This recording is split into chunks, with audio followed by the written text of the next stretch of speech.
I would like to say something. Go ahead. I'm innocent. You all, you're garbage. And I'll tell you point blank, I have not 1 ounce of remorse for Terreseann's death.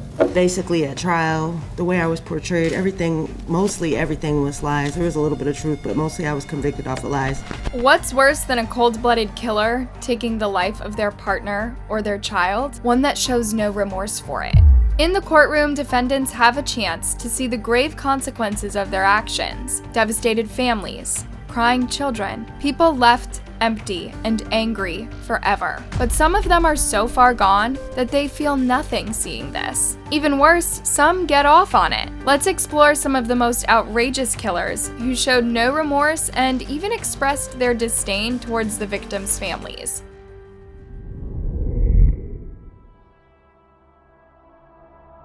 On May 20th, 2022, someone called law enforcement to report a car driving around with a blown-out tire and a shattered rear-view window in Orono, Maine. When a pair of officers pulled the car over, they met Jalissa Thor. The whole incident was strange enough for the detectives to be suspicious of Jalissa. Just who would drive their car with their tire completely gone, scraping off the highway? But it got worse, much worse. Speaking to Thor, the detectives noticed there were red marks all over her body. She even had flesh pieces on her. During and through the investigation, they identified blood and what looked like other material inside the vehicle.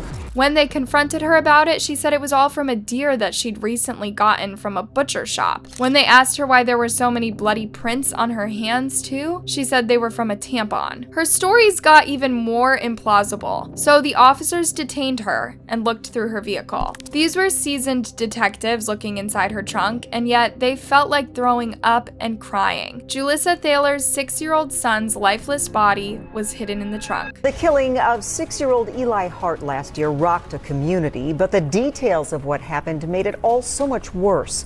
The little boy was shot up to 9 times, then found in his mother's car trunk during a traffic stop near Lake Minnetonka. Eli Hart's story was one of many CPS failure stories. 10 days before his shocking death, social workers had recommended granting his mother full custody of him, even though Eli's dad, Tori, expressed his concerns repeatedly. According to him, Jalissa had a long history of substance abuse, paranoia, and aggressive behavior. Authorities had been called to her address 21 times over a period of 10 months. She had also lost custody of Eli twice in 2 years because of the problems stated by Tori. And yet, social services decided she was fit to care for him now. Straight after gaining custody of Eli for a 3rd time, Jalissa rushed to a firearm shop. She asked an attendant for ammo that could blow the biggest hole. Someone else testified against Jalissa, her then boyfriend, Robert Picanarian. Robert said that the night before Eli's death, Jalissa scolded him for not wanting to go to sleep. After the argument, Jalissa angrily left the house with her brand new weapon and put it in the back of her car. Then she came back and grabbed Eli, took him out of the house. Robert dozed off, and when he woke up again, Jalissa was back in the apartment, but her son was not there. When he asked her where she'd been, she just said, "I had to go do something." Within 24 hours, she was arrested, and Eli's body was discovered in the trunk of her car. In January 2023, Jalissa Thor was found guilty of 1st and 2nd degree murder. Her defense team confidently claimed that the prosecution could not prove Jalissa was guilty. Their argument? Well, no one had seen her aim and fire. The body in her trunk was just circumstantial evidence. Yeah. It's almost funny they thought they could talk Jalissa out of prison. She hadn't even tried denying what she had done to the officers who arrested her. Thor was sentenced to life in prison without the possibility of parole. Before this, the judge gave her the chance to speak. Ms. Scholar, you have a right to speak this morning if you'd like. You don't have any obligation to speak, but if you'd like to choose to speak, now is the time to do it. Yes, I would like to say something. Go ahead. I'm innocent. You all, you're garbage. What do you even answer to that as a judge? Nothing I do would bring justice to this situation. Nothing I do would relieve any of the pain that you caused by doing that. But what is, according to law, the just and fair sentence for what you did is what Mr. Allard said, and that is life in prison without the possibility of parole. Jalissa Thor kept her head down for the rest of the sentencing. She had said all she had to say, just a few bad words thrown to the authorities, and one last sign that she felt zero remorse for unaliving her poor son. As she stood up, she showed her middle finger to the camera.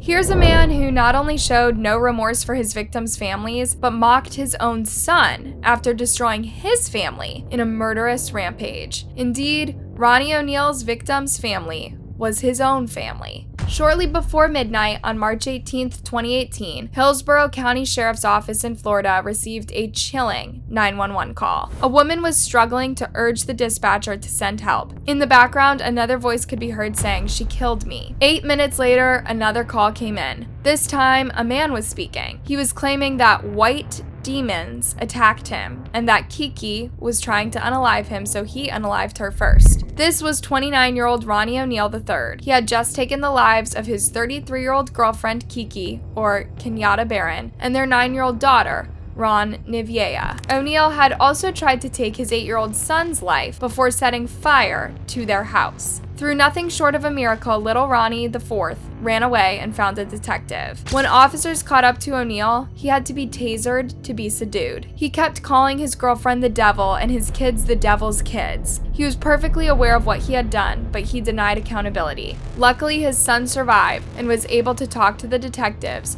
through the whole horror show. 3 years later, 11-year-old Ronnie even testified against his dad in court. I went outside, and then I just saw my dad chase me, hit me with an axe.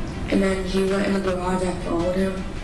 He put me on the ground, and then he had his foot on top. I was laying on my stomach, he had his foot on top of me. Imagine how tough it must have been to have to relive this trauma and to face your evil dad at the same time. What's worse, Ronnie III showed zero emotion as he listened to his son testify. Ronnie ONeal insisted on representing himself during his 2021 trial. Of course, that wasn't a very favorable decision for him. After committing such a heinous crime, you need one of the world's best lawyers to help you escape a life imprisonment sentence. Not only did ONeal show no remorse for his actions, but he chose to cross-examine his son. Hurt you that night of this incident? Yes. I did. And how did I hurt you? Throughout his entire trial, it seemed like ONeal was enjoying the attention. He made dramatic gestures, outlandish statements, and mocked the entire justice system by using this moment to be in the spotlight. The evidence is going to show that we are under some of the most vicious, fabricating, fictitious government you ever seen. And as if that wasn't enough, Ronnie even tried to manipulate his son by reminding him of the good times they had together. I remember doing things with me as far as things in the neighborhood and going to family events and things like that. Of course he does. That's what's so incredibly hurtful about your own father unaliving the rest of your family. Ronnie IV will forever have to live with the memory of that, and with the knowledge that his father, who once claimed he loved him, tried to take his own life. Do you remember doing an interview with Detective Dirks? Did you guys talk about anything that happened that night? No. No? ONeal tried to manipulate his son into admitting he was trained by a certain detective to lie in order to convict his dad, almost as if he didn't remember his son was there that fateful night. Up until the end of the trial, ONeal was adamant that the evidence would work in his favor. His last statement, I did kill Kamya Garnet. However, ONeal was adamant that his girlfriend was a bunch of white demons, and he had no choice but to take her life. He was also very clear he did not feel bad about it. I'm not sorry for something I didn't do, and I am not sorry for the things I did do. Kamya Garnet's mother, Carrie Lloyd, spoke during the victim's impact statement. She said Ronnie had taken angels from this world and revealed that his poor daughter had a disability and could not speak. Judge Michelle Cisco became visibly emotional as she described her death and the moment a firefighter had to carry her little body out of the flaming house. This is the worst case I have ever seen as far as the facts go. Ronnie ONeal III was found guilty of first-degree murder, attempted first-degree murder, arson, 2 counts of aggravated CA, and resisting an officer without violence. He was sentenced to 3 life sentences plus 60 years in prison. The 60 years would have been enough to make sure he never walks out. However, the huge sentence goes to show the gravity of his actions, not that he will ever own up to them.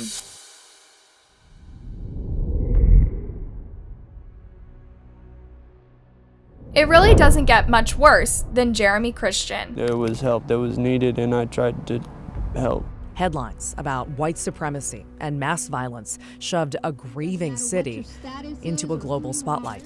In May 2016, Jeremy Christian decided to go on a racist, murderous spree on a Max light rail train in Portland, Oregon. First, he began shouting slurs at 2 African-American teenage girls on the train. When people called him out for it, he said he had the First Amendment right as a taxpayer, and he could say whatever he wanted. Yeah.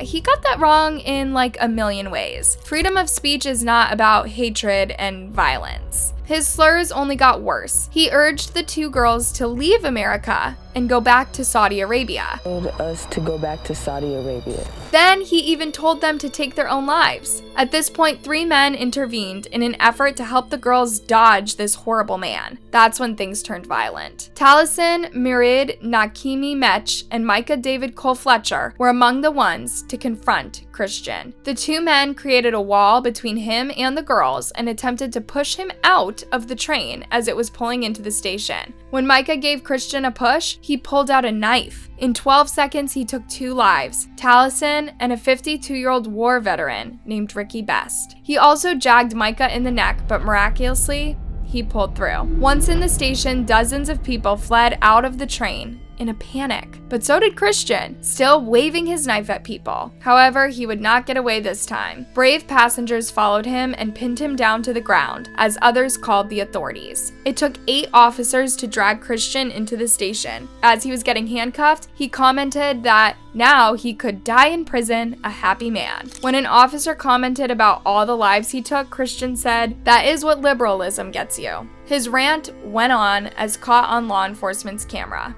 I'm a real patriot. We talk that we open wars. We're patriots. We don't pay tax. Yeah, I don't care. Sheesh. During his trial, it was revealed that this was far from Christian's first run-in with the law. Throughout his whole life, he had been on the wrong side of things, casting aspersions at minorities, threatening to take lives, and worse. Christian was known to go on racially fueled rants to many people in the Portland community. Take your mask off and debate! That's why I'm here. This is my soapbox. Portland, Oregon, the Northwest. We got Supreme Court rulings for our freedom of speech since the 50s and 60s in the Northwest. This was happening just 1 month before the May 2016 attack. During his trial, several of his neighbors testified that Christian was a very odd man and either didn't talk to them or made random outrageous remarks about patriotism, aliens, and hateful speech. From the moment he entered the courtroom, Christian wouldn't stay quiet. Death to the enemies of America. It was all one big rant. Empty words like free speech and patriotism were thrown out as justification for his demented actions. Again, really erroneous use of the word freedom. No one has the freedom to take another life in any country. Another sad layer was added to the story in court. Several years prior, Christian was arrested and charged for robbery. His name is Jeremy Christian, and this is the mugshot police sent out the morning after the attack. At that time, the Portland native was 35 years old, had already served time in prison for robbery. In 2002, he snatched someone and robbed a convenience store. He was sentenced to 90 years behind bars. Wait, what? Why wasn't he in prison in 2016 then? Sadly, the law failed in this case. He was granted parole soon, and he was back out on the streets with an even worse attitude. If the parole board had looked at his past and behavior properly, he would have never left prison, and the two men would probably still be alive today. One of the victim's relatives spoke at the end of Christian's trial, highlighting exactly this problem.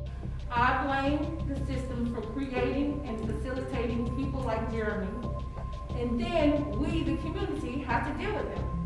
In my case, the white supremacists got special treatment from the police. Micah, on the other hand, said he felt very lucky to survive that fateful moment. However, he emphasized how tragic the whole situation was. I feel very lucky. I wish I wasn't the only lucky one right now. Two men who worked very hard to build lives, to create connections, to have love, lost their lives. And there's nothing more special than that. 40 witnesses testified against Jeremy. It took 2 days of deliberation before finally reaching a verdict in February of 2020. Be the jury duly impaneled and sworn in the above entitled cause. We find our verdict upon the count submitted to us as follows. On count 1, the verdict is guilty. That's murder in the first degree. It was a rare moment that Christian was calm and quiet, but it wasn't the same during his sentencing on June 24th, 2020. Now he had partially and messily shaved his head, and he was in an even worse mood than before. I've been brought up in Portland, Oregon. I went to the blackest high school in Oregon. Where I'm from, we defend ourselves. In other words, he did not feel guilty, and he was convinced what he did was right. What's more, he told Micah that he was responsible for the destroyed families. I chose violence. People died. You survived. I understand your feelings of guilt. You should apologize to the family. Not for not being there, but for being the main contributor of their death. One of the teenagers he targeted on the train, Walia Mohammed, addressed him during his sentencing. As she spoke out against him and people like him, he flew off the handle and ripped off his mask. It got even worse when one of the victim's relatives spoke. I hope you rot. See you there, bitch. Yeah, hey. Go back to Tennessee too. What do I tell you? Go back to Tennessee too. You can. We don't want you here. Bye. All your race baiting bull. You ain't gonna be mayor either. You ain't gonna be mayor either. The whole city. George Floyd. George Floyd. I should have killed you. With that attitude, there is no mercy for a defendant. He was sentenced to 2 consecutive life sentences without the possibility of parole. 25 more years was added to his sentence for threatening to unalive a bus driver just before taking the 2 lives. Like we got a Christian or Muslim bus driver, I'll stab you too. In an interesting twist, Christian could have gotten a much lighter sentence were it not for his horrible slurs, remarks, and beliefs. It's reassuring to know that he will never walk out of prison again.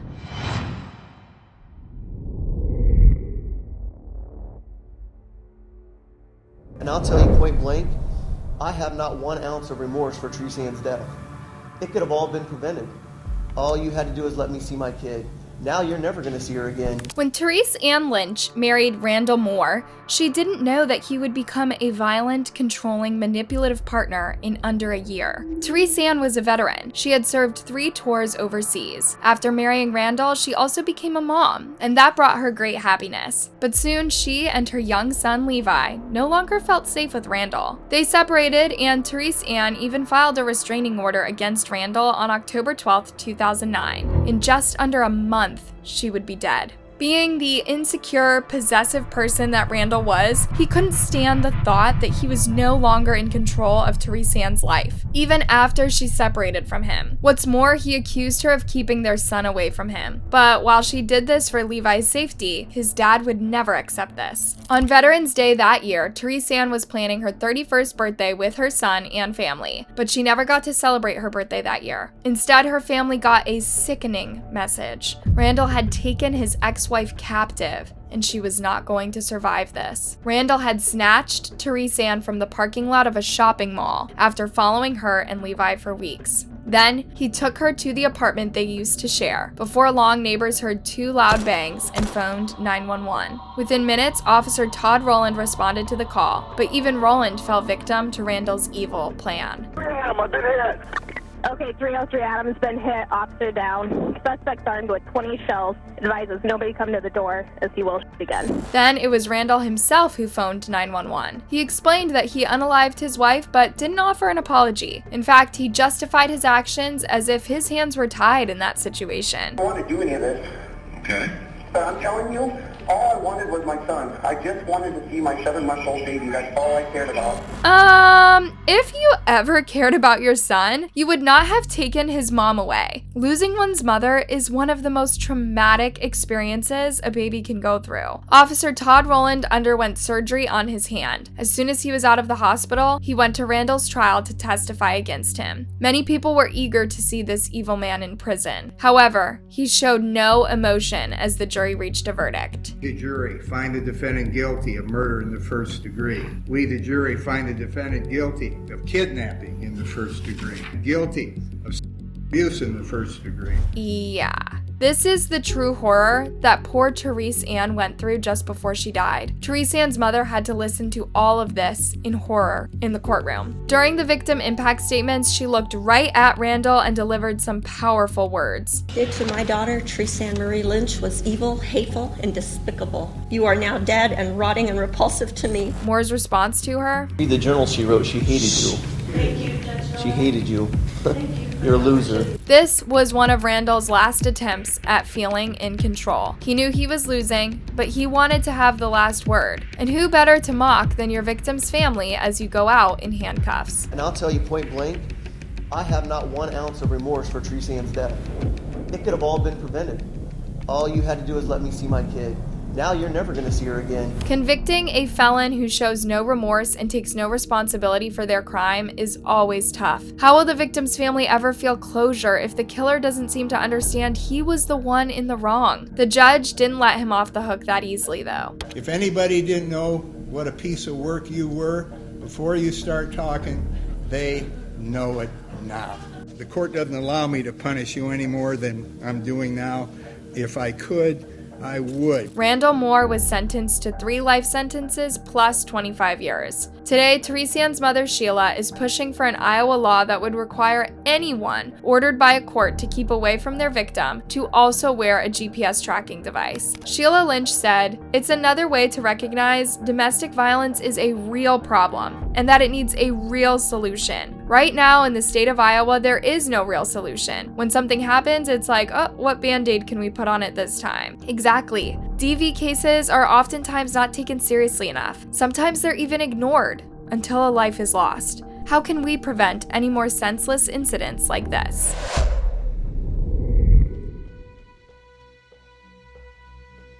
This is 31-year-old Kamya Garnet. On May 18, 2013, she took the life of her 38-year-old boyfriend, Marcel Hill. Their neighbors heard it all. They could hear Kamya trashing their apartment, smashing several objects, and shouting at her boyfriend. They quickly called the emergency services, but it was too late to save poor Marcel's life. When officers arrived at the address, Kamya was covered in gore. She could not talk her way out of this, and yet she tried to at her trial. The prosecution emphasized how Kamya was literally caught red-handed. She had taken her boyfriend's life with household objects and shards from a broken lamp. She was nothing short of a monster and a danger to society. We have no choice but to send her where she will also die.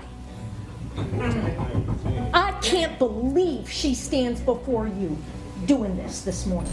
What was Kamya doing? Well, she was trying to convince the judge that she thought Marcel was an intruder that morning. However, her unspeakable frenzy went on for several minutes. Wouldn't she have identified the intruder as her boyfriend at one point? Her story did not hold, but no matter how many people told her this, Kamya Garnet insisted she was innocent. She even blamed the prosecutors for lying. The way I was portrayed, mostly everything was lies. There was a little bit of truth, but mostly I was convicted off of lies. One of Marcel's loved ones had something else to tell the court and Kamya. So remember the cries of help that he screamed as you plunged that knife in and out of his body. Kamya just rolled her eyes and mocked the horrific victim impact statements made by Marcel's loved ones. The judge made it clear he did not believe Kamya's outrageous claims. In fact, he was infuriated with her absolute lack of guilt or responsibility. And you're gonna shut your mouth or I'm gonna have some duct tape put on it. It's easy to see why he would feel so much anger when she lied so blatantly about something she so clearly did. After he finished explaining why he thought that this was the worst case of his life, the judge sentenced Kamya to life in prison without the possibility of parole. Even Kamya's own defense attorney doubled down. I understand you have to do what you have to do. But the judge went on and on. I agree with the family. I hope you die in prison as well. A harsh statement for sure, but this just goes to show how infuriating Kamya's behavior was, even for a seasoned judge. Luckily, she will never walk free again. Hey, thanks for watching. Let me know if you know any other remorseless killers in a comment, and before you go, make sure you like, subscribe, and hit that bell button. See you next time.